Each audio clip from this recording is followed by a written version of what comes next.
There we go, recording in progress. We are recording now. So I'm Julia Davis and I run Yoga Teachers Forum, and I'm here with Tessa Sanderson. And today we're going to be talking about the new facilitator training that we're going to be running on circle holding and Yoga Nidra. And also we hope that you're going to get some tidbits to take away from you simply from coming along and joining us today. So in the session today, we're going to explain who we are, what our experience of circle holding is, and what our experience of Yoga Nidra is. And we're going to talk a little bit more about what circle holding is and how we view it, a little bit about Yoga Nidra, and then we're going to talk you through how the training will occur. So that's the training that we're going to be running on Mondays from 12:30 till 2:30. That's GMT, that's UK time. I think it actually goes to BST at some point during the training, or maybe it's BST then. It's going to start on Monday, the 25th of April. And as with most of our longer training courses, although there are elements that are recorded, there's an awful lot of support material that you can do in your own time. And there is definitely work to do outside of the 2 hours a week when we meet. It is really advisable and recommended to come along to the training live. And in order to receive certification, there is a prerequisite of attending 75% of the training live. And this particular training is going to be on Mondays. But we do run all sorts of other things that are on different days and at different times. And you may wish to be part of the training and not receive certification. And you can do that by, watching recordings and doing all the support work alongside that. And any of you who've attended our trainings in the past will know that when you join a training, you join our online platform, which is like kind of an online community where outside of the hours when you're together, you have the opportunity to interact with each other and to interact with us. So when we run an 8-week training, throughout that time, you have contact with us so that you can ask questions about anything that you're learning during that period of time. And that's why we love longer trainings, because you have a chance to integrate what you're learning. It's not like 9 a.m. on Friday morning till 8:30 at night on Sunday evening, and you've got to integrate all that knowledge in one go. You've got a chance to get to know us better, to get to know the other people that you're training with better, and also to facilitate the learning. So the first thing that I'm going to do this afternoon is pass you over to Tessa Sanderson so that you can hear a little bit about Tessa's experience of circle holding and her experience of Yoga Nidra. Over to you, Tessa.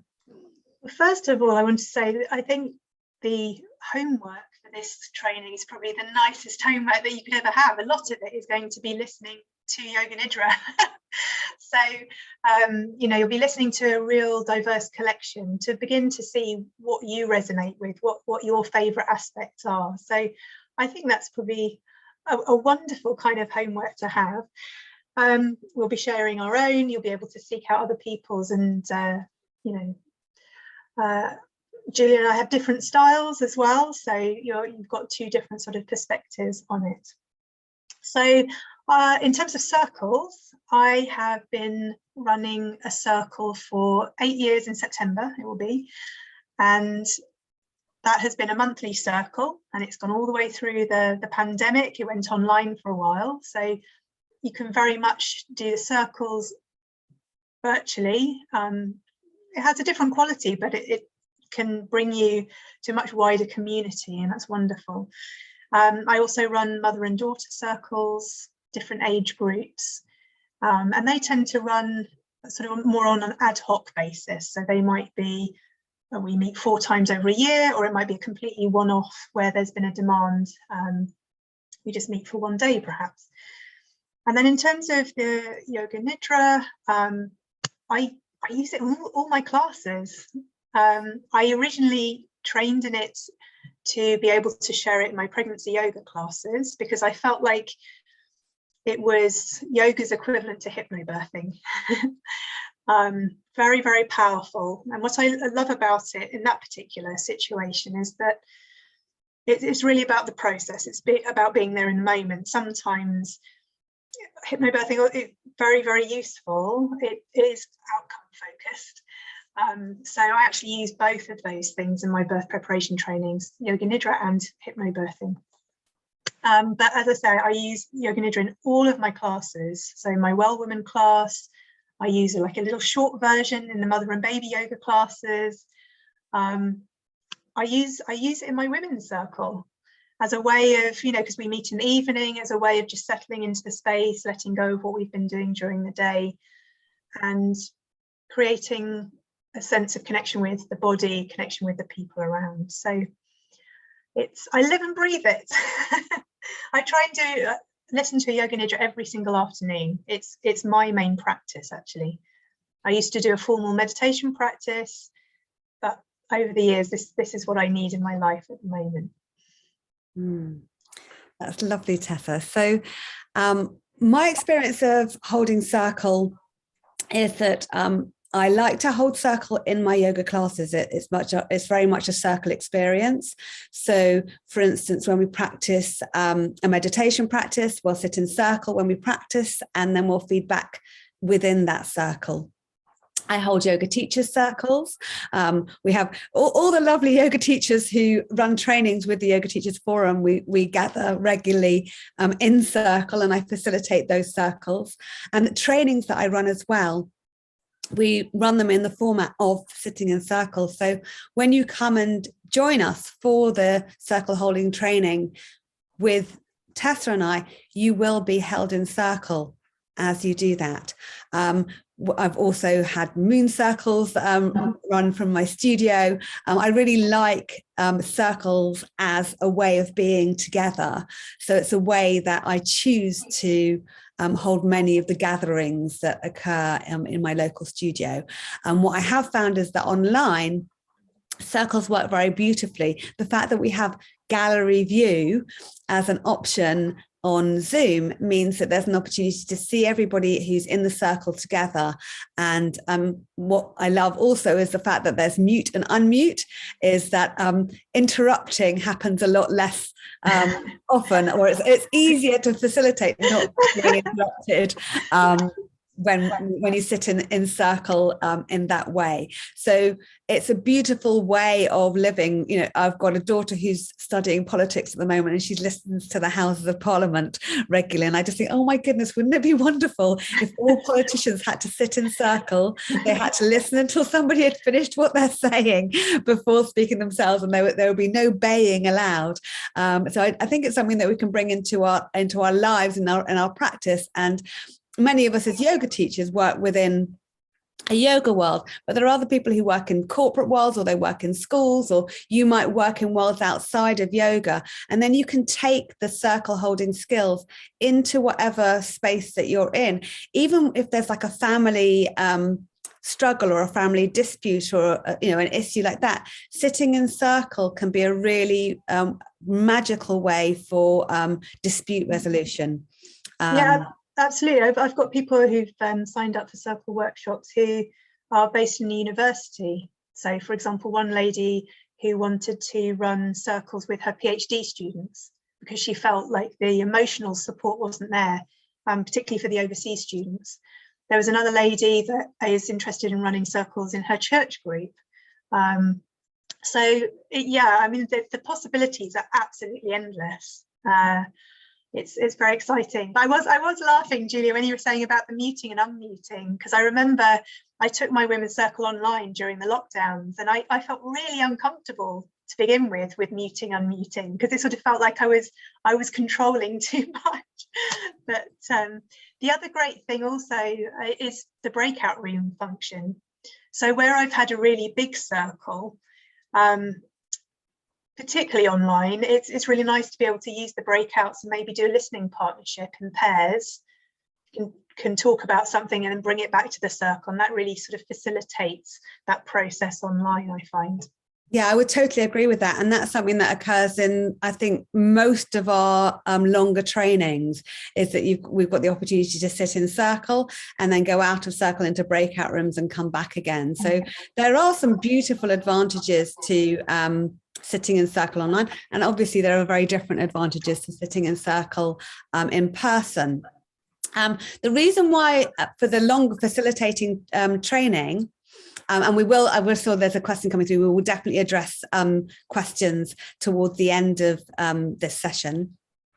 One of the reasons why sitting in circle and Yoga Nidra work really beautifully together is because it's a way to bring people together, maybe at the beginning of a circle or at the end of a circle, regardless of what that circle is there for. Having the skill of Yoga Nidra can be really something very beautiful that brings people together, and you can use Nidra to kind of bind the community in a very, very beautiful way, be it through something very, very simple, like Tessa uses very gorgeous musical instruments in her Nidra, and that can be a lovely way to bring people together.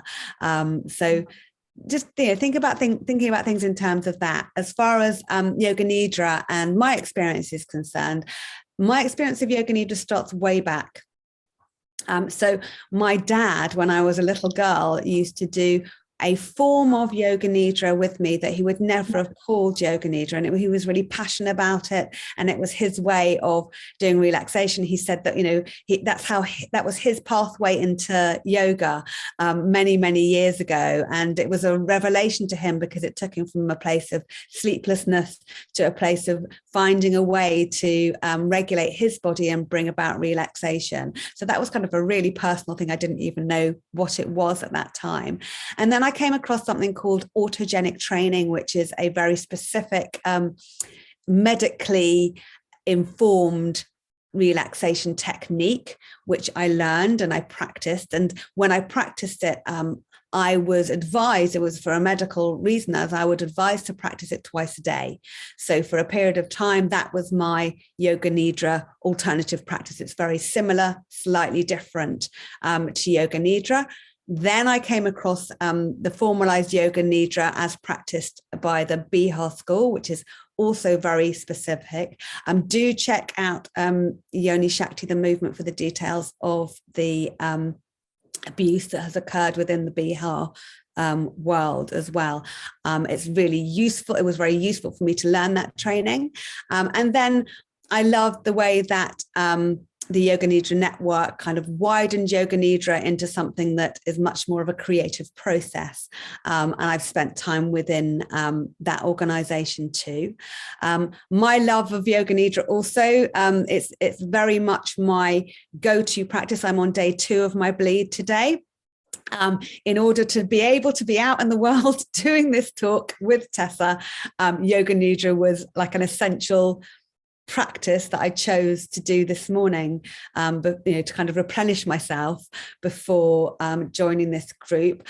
I see Yoga Nidra and meditation as kind of different but helpful in different ways. So when I use Yoga Nidra, it can be for a reason, like I particularly want some creative process to be resolved, but because there's talking for much of it, there's a mixture of the voice and the intention. And when I meditate, there's the spaciousness of silence for a lot of the time. There are some Nidra practices which do involve silence, but it's just a very, very different experience for me to choose to meditate or to choose to practice Nidra.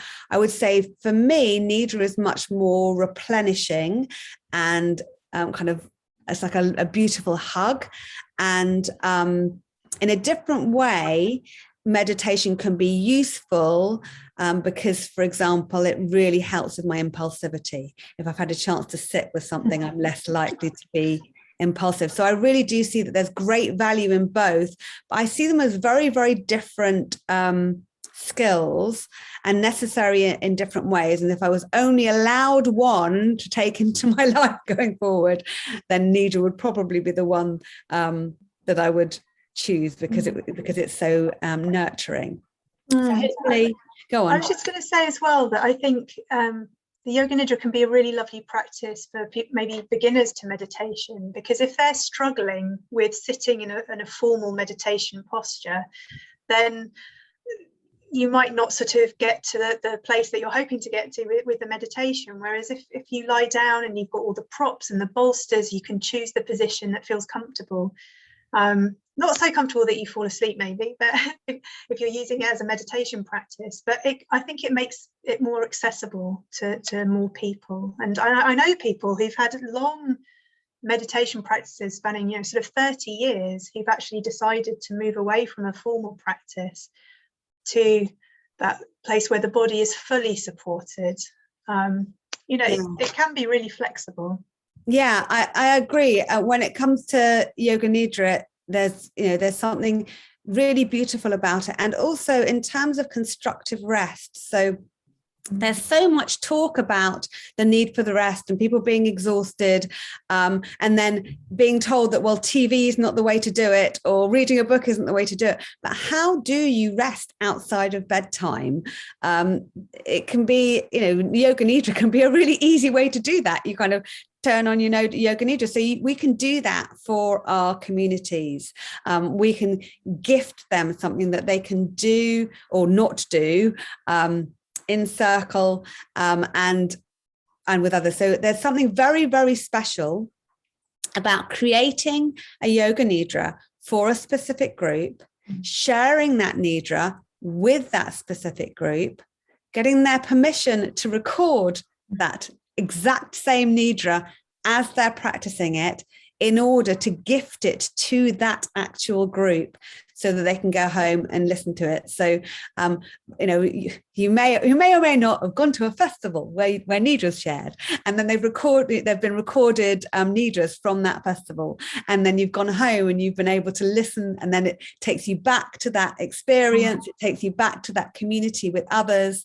And then you've got it for yourself as well. It's really, really very, very powerful. And another reason why Tessa and I have decided to bring these two together, the circle holding and the Yoga Nidra, and they sit very comfortably next to each other because it's kind of an organic process. You're very likely, if you'd like to share Nidra, to have a group in mind. It might not be a specific niche group, but it could very well be. Many of us do run classes for niche groups. And then I was just going to say, it could be an interest. So for example, the Tree Sisters charity run circles called Groves, and I used to host one of those. So that was a sort of interest about the environment and reforestation. So it might be around an interest rather than a particular demographic. Yeah. So as we grow together, the intention is for you to gain enough confidence to feel that you can create Nidras for your specific group, and then test them out within a safe space of the group that we've created together. Because I think there's also something so beautiful about being able to craft one of different lengths.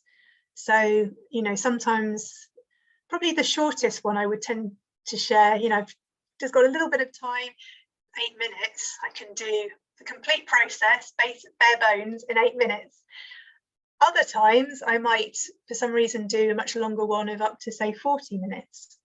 Yeah, personally, I like ones that are about 15, 20. They work best for me. I come out and I feel really refreshed. Sometimes if I do a longer one of 40 minutes, it takes me more time to resurface. So we'll get into the nitty gritty of all those sorts of things too.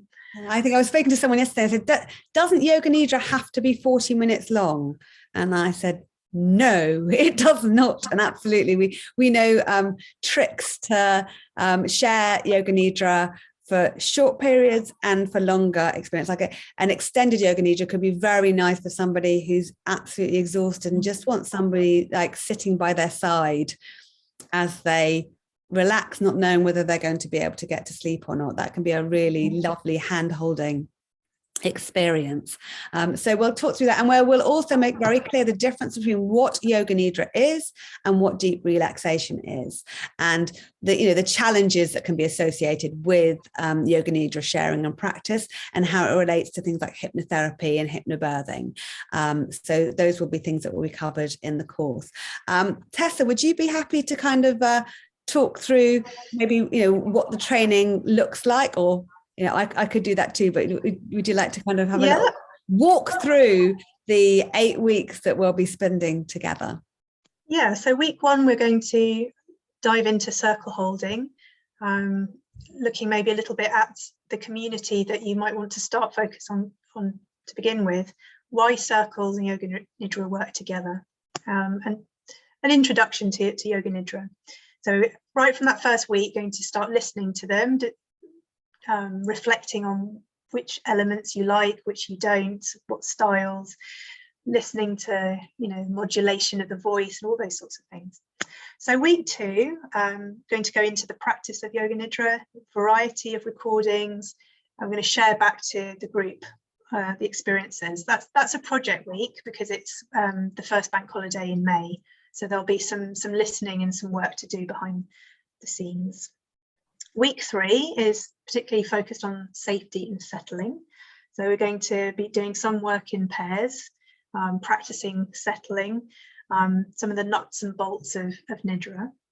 So you'll already be able to get going. So if you've got a weekly class, you can start practicing those settling techniques and the bits and pieces that we're talked about. So it's very much from week 1, you can start bringing it into your other things that you do. Week 4 is a sort of trauma-informed focus, but we were also going to look at the fun of it. Julia already mentioned the creativity, how we can bring in poems, music. You can be endlessly creative, but on the same hand, you need to sort of be aware of the issues around sharing images and doing these kinds of things safely. Week 5, going even deeper into sort of creative ways of doing things with Yoga Nidra, also looking at Sankalpa, looking at intentions, and all of this, each time we'll be sort of modelling circles in the way that we're doing the training. So we'll be doing a check-in at the beginning, creating that container of safety. And a bit more in week 5 also of looking at your particular groups. If you've got, it might be pregnancy, it might be you're wanting to bring this to teens, whoever it might be, sort of looking at the maybe the particular specifics of what you might need to consider with that population or that particular interest. Week 6 is another integration week. Is it another bank holiday or the Jubilee or something? I'm losing track of all these bank holidays. And then week 7 and 8 is very much an opportunity for you to practice and get really helpful feedback on delivering your practices. And then we're going to keep these recordings and you'll be able to use this. It'll be your own bank of Yoga Nidras that you'll be able to go back to again and again. Many years on from my training, I still go back to listen to the recordings from my fellow trainees. Yeah, I remember mine, like when I did one set of training around Yoga Nidra, it was Beltane, and I think they had like 7 or 8 Beltane. Beltane Yoga Nidras. It was like an abundant spring that year. So hopefully that gives you a kind of flavour of what our time together would be. And we promised you some little tidbits or little helpful things that would be useful for you right now in this group that we've got, this session that we've got together, this little taster session. And we've got, there's a question, is sitting in a circle literally metaphorically sitting in a circle and everyone taking a turn to speak? And what I would say around that is it is really beautiful to sit in a circle and have the opportunity to speak. There is no obligation to speak in circle. So for some, the experience of being with others is what's important, and it might take time for a person to feel confident and comfortable to share. So the opportunity to share in circle is always there. The obligation to share is not there. And that is one of the things that is really key to circle, is creating a container for the group that you're with that feels really comfortable. And that's also something that's really important for Nidra, or a deep relaxation practice. So you can practice Nidra with your eyes open. You may well find that 5 minutes into Nidra, your eyes have chosen to close, but that is not a prerequisite for Nidra practice, to have the eyes open, to have the eyes closed. It is comfortable to practice Yoga Nidra lying down with bolsters and blankets and covered. I would say it's really, really helpful for Yoga Nidra to be practiced when you're warm enough or cool enough. You don't want to be boiling and you don't want to be freezing. But there's no prerequisite for Yoga Nidra to be a supine lying down practice. So maybe those are two little takeaways that you can take away right now from this session, that sitting in a circle does not mean that there's any obligation to speak. And I think Tessa's going to speak just next about how nervous someone could be choosing to join circle, and that Yoga Nidra does not mean that the person partaking has to close their eyes or lie down. So that might be something that's new for you to understand. Maybe you knew that already, but giving people kind of the freedom to practice Yoga Nidra in the way that feels right for them is a really beautiful thing to offer. So Tessa, maybe you can give your little pearls. Yeah, I'm very explicit about all of those things. So it does sometimes take people a while to get to the circle. They've been curious, and I might get quite a few emails before they actually set foot through the door. And then once they experience that safe container that Julia's been talking about, they tend to keep coming, because there's so few places where we get to experience that in the world. And I will explicitly say at the beginning of the circle, you don't need to speak. The listening is as important. So if this circle you don't feel ready to, or there's nothing particularly this evening or whenever it is that coming up that you want to voice, that is okay. You've got a really important role here in witnessing other people's experiences. And I've also, been at circles where you have an inner ring. So for example, it might be you start with women in the inner ring and you have an outer ring of the men around. And the men, first of all, are helping to hold that circle, and they listen to what's happening inside. And then you swap. It's so powerful.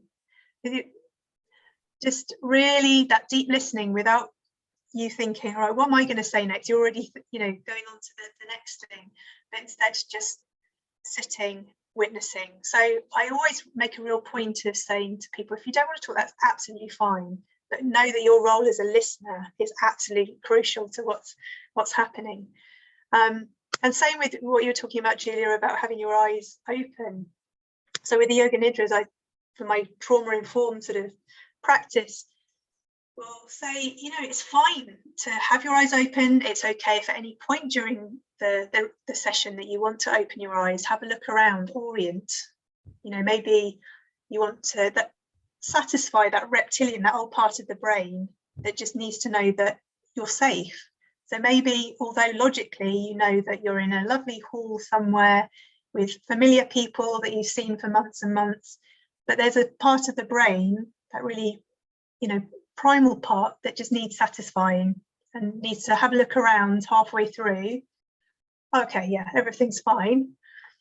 And then can go back into that deeper state of relaxation. So, yeah, I always say, I might say to somebody, we set an intention perhaps to stay still and enable that deeper relaxation. But at any point, if you feel you need to move, if you feel like you need to leave the room, then you do that. You do what you have to do, so that they don't feel trapped or any of those kinds of things. So a lot of what we'll be talking about in the training is creating the container. That's a massive part of it. You know, the content, the nuts and bolts of body rotations, using counting, opposites, they're important. They're the building blocks, but a really important part is just setting the container. Yeah, and you just mentioned, you know, various groups. So that's why when we're talking about creating a space that feels comfortable for people, the groups matter. So you mentioned kind of sometimes there's women in the middle or men on the outside. So you could imagine maybe if you were running something for new parents, there might not be men on the outside, women on the outside. There might be all sorts of different connotations, a woman on the inside, a woman on the outside, non-binary people. Like, you know, if you imagine a group of parents, it can be all sorts of things. It could be an adoptive parent and a someone who's pregnant, all sorts of connotations. But it's a group that's been created for prospective parents, and then there's all sorts of things that you would do around that, and you would want to create yoga nidras that were very specific to that group. Or it might be teenagers, and then you would need to make sure that you had very different kind of insurance in place, and you would need to be able to create safety in a very particular way for that group. There are safeguarding issues when it comes to holding circles for younger people or children. Again, there's a way of holding circle for children that's very different to a way of holding circle for adults, and whether the adults that are responsible for those children are part of that group or not part of that group. And length and style of nidra is dramatically different when it comes to that age group. And if that's something that you want to be doing, go on. Can I just say, snacks are very important. Yeah. Absolutely. And if you know that you want to be doing this kind of work with under 12, with primary school children, then it's very likely that you will have a skill set that you're bringing with you to the group. Because, you know, if you don't have a skill set to be with a load of 8-year-olds, then believe me, you're not going to want to be sharing a circle with them. But then what we do is that we can facilitate the other bits of knowledge that would be really helpful for you to share in the circle that you choose to share with. And, the same with people who are physically impaired or have, we've got a yoga for Parkinson's training coming up in a couple of weeks. It just popped into my head, because you might want to be doing circle holding for that group and nidra for that particular demographic. And you might know more about that particular demographic than we do, but what we can do is lend the circle skills and the nidra skills so that you feel comfortable with that group. And also, like Tessa was saying about how people feel comfortable, one of the reasons why we're running this session today is so that you get to know Tessa and I better. You can get a feel for who we are, what this training might be, and whether you would like to spend time with us. And what we do in the training is, over the period of 8 weeks that you're with us, we can help you with that, with your communities. So you can come to us with the community that you'd like to work with, what your vision is. We can even nidra around it. It can be a really beautiful thing to co-create a nidra for manifestation.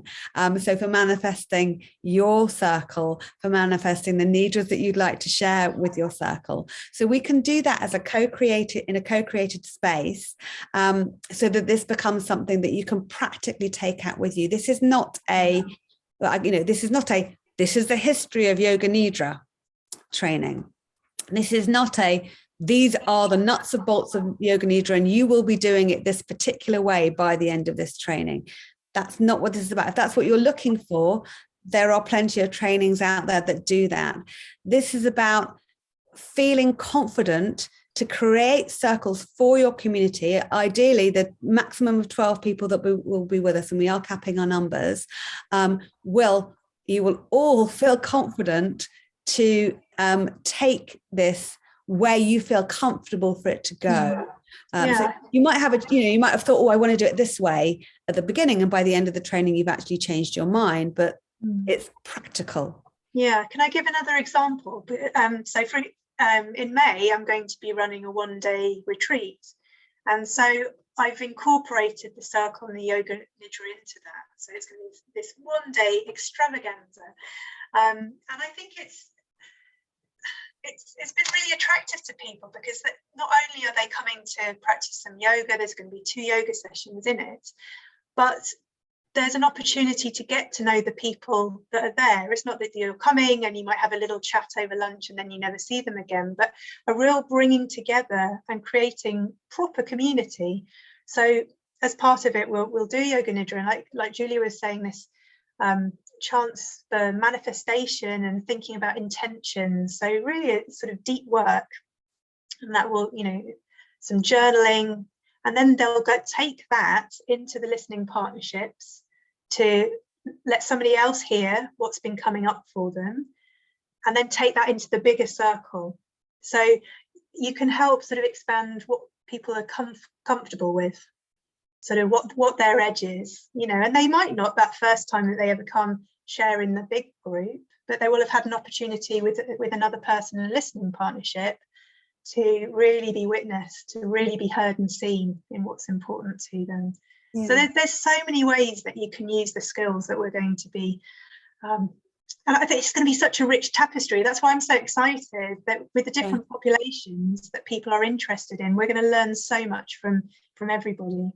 Yeah, I mean, that's just made me think of another example. So Tessa and I co-create the State of Birth Symposium, and it was our intention for it to be a community symposium, for it to be a space where people came, were seen, could be part of the community. And it's a very, very different, a completely different type of circle, a really different way of joining in community. And a part of that was the one that we did last year was the opportunity to be together for Nidra as well. So what it does is, if you have an intention of creating circle and for sharing Nidra in that way, the intention is to create community, and that was kind of the whole seed of how Yoga Teachers Forum was born, was from a sense of the yoga practitioner as a lonely warrior on their own, and we were never meant to be isolated. We work in community, we thrive in community. So that really is kind of our vision.